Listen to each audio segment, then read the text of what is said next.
There are two kinds of luxury car buyers. The first is the one that wants their car right now, no matter what. Even if that means paying a huge premium, and even if that means settling for a car they didn't originally want in the first place.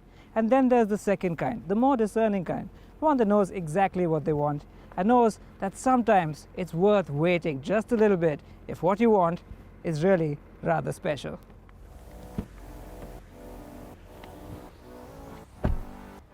Welcome to the new Audi A8 L.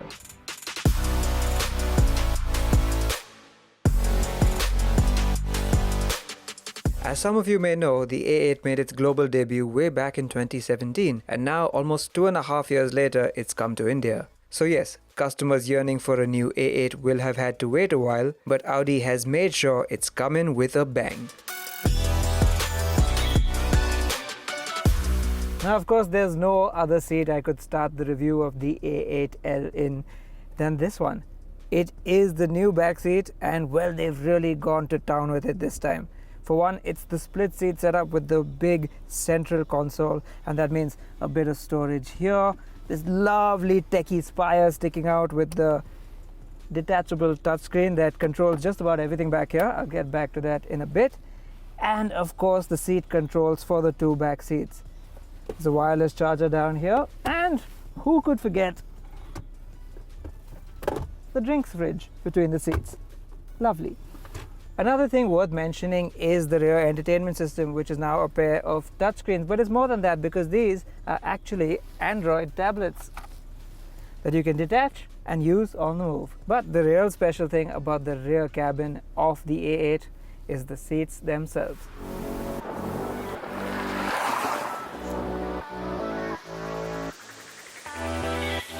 Now this really is the life. This is the seat you want to be sat in, and I wouldn't blame any owner of this car if they never got up and drove, because really, what more could you want? There's just so many toys to tinker with around here. There's simple stuff like these roof-mounted LED illuminated vanity mirrors, all the way to more complex lighting like matrix LED reading lights. Now, it looks like any old LED reading lamp, but if you go into the touchscreen, you can adjust exactly where you want the beam to be focused, right down to this tiny little cone. So if you want to point it just at your book, you can do just that, and you can direct it wherever you want. And now to the seat itself. First up, I think I'd like it ventilated level 2, if that's all right. Then I would like to adjust the headrest a little bit. There we go, just a little bit lower. Shoulder support, I think I could use a bit of that. And it doesn't end there. With a single touch, I can turn this to the ultimate executive lounge. Moves the front passenger seat forward, slides me all the way back down, and even releases a nice powered footrest for me to stretch out on. But it doesn't even stop there, because now I'm going to have a massage. And what's even more amazing is over in the back of the front backrest is a little pad that I'm pressed my feet up against, and it is now giving me a foot massage. They really have thought of everything with this car, haven't they?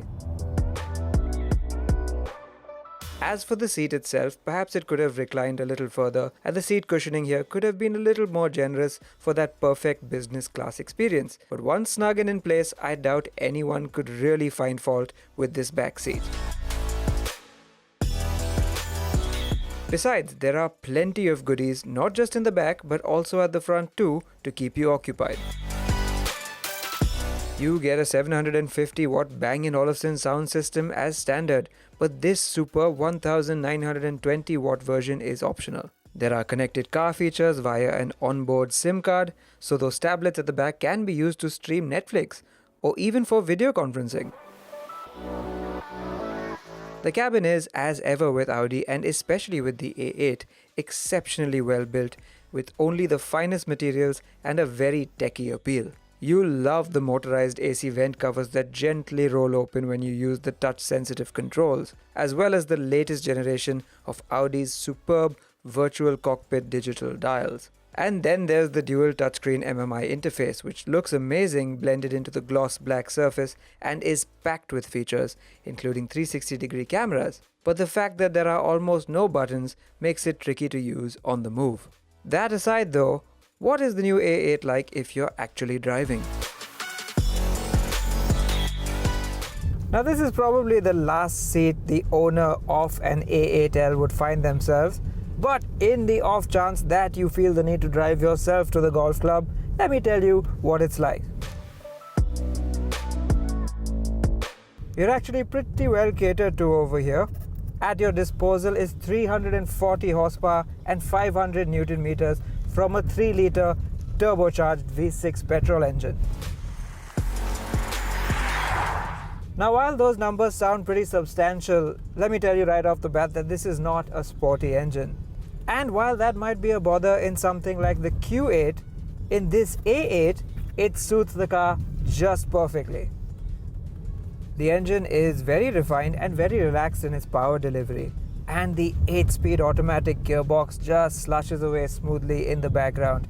It's ZF stock converter and it does a superb job. There are a few bugbears. For one, there is a bit of a squeak that comes out of the dashboard on a bumpy road. The footwell is really narrow thanks to this huge central tunnel, and though you might not be able to tell it right now, you do get a lot of reflections off that piano black dashboard. Now of course this A8 limousine is not going to be a sporty handler, and so that's just fine. The steering is a bit numb, but it's very light and it's very easy to maneuver this big car in traffic. And what really helps that is the rear wheel steering. This massive 5-meter plus long sedan handles like a tiny hatchback in traffic. So yes, Mr. CEO, you are well catered to at the wheel of an A8L. What they've absolutely nailed is the ride. Air suspension is standard of course, but its calibration is just so spot on. It's comfortable and absorbs bumps with aplomb, but it never feels wayward or floaty like some rivals can. It can get a little fidgety in dynamic mode, so save this for when you're on a smooth road surface. For everything else, you'll want to just leave it in comfort and enjoy the plushness. Some credit must go to the 19-inch wheels and their relatively sensible tire size for soaking up some of the bumps. You should be able to spec 20-inch wheels, but they likely won't ride as well. Speaking of the wheels, the sporty 5-spoke design is about the only overtly sporty looking thing on the outside. It's all business with straight lines and creases. If the 10-foot wheelbase wasn't enough, the rear overhang extends far out, making it look like a proper stretched sedan. What also helps is the window line, which stretches far back, allowing it to have a coupe-like shape without compromising on headroom. If you thought BMW's new grills were big, remember Audi has been doing its Bulgarian beard single frame signature for far longer, and this latest one, finished in chrome, is the biggest one yet. There's plenty of chrome elsewhere too, in the fog lamp surrounds, the base of the doors, the tail lamp cluster, and all over the rear bumper. That might seem a bit excessive at first, but to deliver that all-important road presence for a luxury car, it just works. If you can look past the fact that this car is already 2 years into its life cycle, you've got a very compelling option in the A8. Since it's a full import, it's a bit more expensive than its locally assembled rivals, the S-Class and the 7 Series. The differentiator, like with its sibling the Q8, will be an intense level of customization. Owners will have access to the full Audi exclusive catalogue of paints, upholstery, trims and wheels, which should ensure that each car stands out. Moreover, though there are options, the standard specification is very generous, so you'll still get a comprehensive luxury experience. Audi knows it has lost precious ground to Mercedes and BMW in this top tier of brand-defining flagship luxury sedans. And to make up for it, it's pulled out all of the stops with the new A8L, offering a no-compromise package that's sure to make an impact as big as the grille on its nose.